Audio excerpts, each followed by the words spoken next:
दोस्तों, आप सभी जानते हैं कि प्रभास की साहो के बाद दूसरी हिंदी फिल्म आ रही है जिसका बजट तकरीबन 350 करोड़ रुपए है।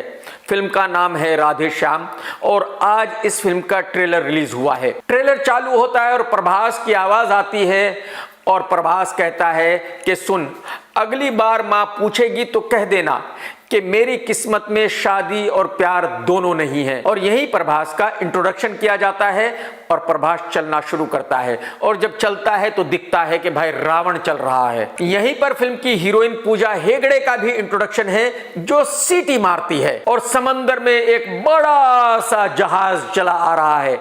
इससे पता चलता है कि इस फिल्म को टाइटैनिक की तरह बनाया गया है। अब प्रॉब्लम यह है कि वो इंग्लिश फिल्म थी और हजारों करोड़ रुपए के बजट की फिल्म थी। यह फिल्म सिर्फ 350 करोड़ की है, तो टाइटैनिक कैसे बनेगी? तो अगर आप टाइटैनिक को भोजपुरी स्टाइल में बनाओगे तो फिर फिल्म का क्या होगा ये आप समझ ही सकते हैं। अब कुछ सीन जाते हैं और दिखाते हैं कि प्रभास एक दूसरी लड़की को जानता है जो शायद एक फॉरेनर है और वो कहती है कि आई लव यू और प्रभास कहता है कि डोंट। मेरी समझ में नहीं आता कि भाई अगर प्रभास बेचारा डायलॉग्स नहीं बोल सकता तो फिर डायरेक्टर्स उसको रोमांटिक फिल्म में क्यों लेते हैं, उसको रोमांस करने पर मजबूर क्यों करते हैं? अरे भाई साहब, मैं पहले भी कह चुका हूं कि आप जरा प्रभास की बॉडी देखिए। अरे भाई, वो बाहुबली बहुत बढ़िया लगा था और अगर आप उससे रावण का रोल कराओगे तो वो बहुत बढ़िया लगेगा। बट यार लवर बॉय, अरे माफ कर दो डायरेक्टर साहब, ऐसा क्यों कर रहे हो भाई? अब कुछ म्यूजिक बजना शुरू होता है। फिल्म की हीरोइन पूजा प्रभास के पास आती है और कहती है कि अपने आप को रोमियो समझते हो और प्रभास कहता है कि no, I don't fall in love.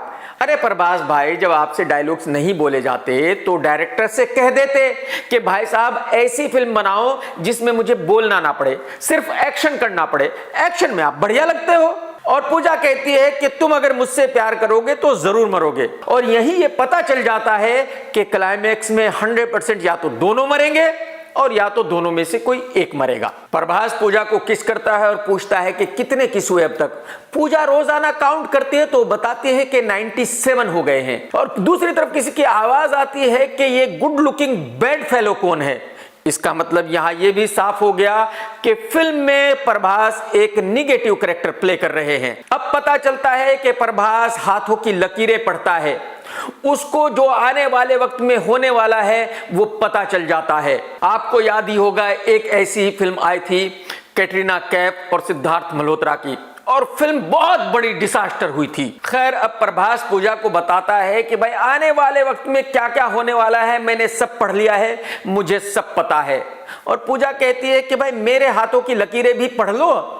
और प्रभास उसके हाथों की लकीरें पढ़ लेता है और पूजा से प्यार हो जाता है। यानी प्रभास जो अब तक ये कह रहा था कि मुझे प्यार नहीं होता, उसको प्यार हो जाता है।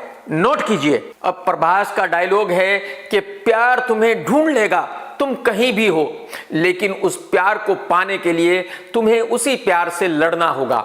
इसका मतलब ये साफ है कि फिल्म में हीरो और हीरोइन दोनों एक दूसरे के आमने सामने जरूर होंगे। और अब पूरी फिल्म टाइटैनिक की तरह शुरू होती है। जो बड़ा सा जहाज समुद्र में है वो डूबने लगता है, लड़की उसके अंदर फंसी हुई है जो डूबने ही वाली है, बारिश हो रही है, एक्शन हो रहा है, यानी सब कुछ वही हो रहा है जो फिल्म टाइटैनिक में था। और जैसे कि मैंने कहा कि डायरेक्टर ने तो इस फिल्म को टाइटैनिक की तरह बनाया है, तो जाहिर सी बात है जहाज का डूबना तय है और उस जहाज में हीरोइन का भी मरना तय है।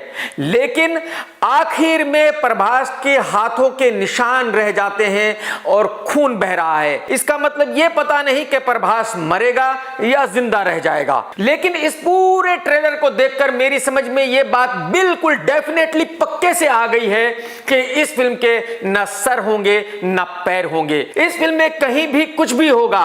और अगर वाकई ही आपने इस उम्मीद के साथ इस फिल्म को देखा कि यह भी वैसी ही होगी जैसे कि टाइटैनिक थी, तो फिर तो आपका निराश होना पक्का है।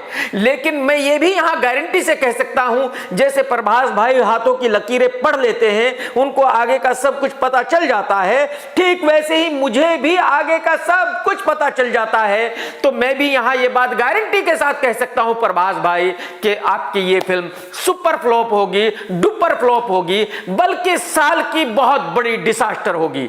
टेक केयर दोस्तों। सत्यमेव जयते। दोस्तों अगर आपको मेरा ये रिव्यू पसंद आया है तो लाइक जरूर करो। भाई साहब अगर आपने वीडियो देखा है तो लाइक कीजिए। आप चैनल सब्सक्राइब करते हो या नहीं करते हो ये आपकी मर्जी है। घंटी जरूर दबा दो, क्योंकि जब मैं नया वीडियो डालूंगा तो आपको नोटिफिकेशन मिल जाएगा, तभी तो नया वीडियो देखने में मजा आएगा।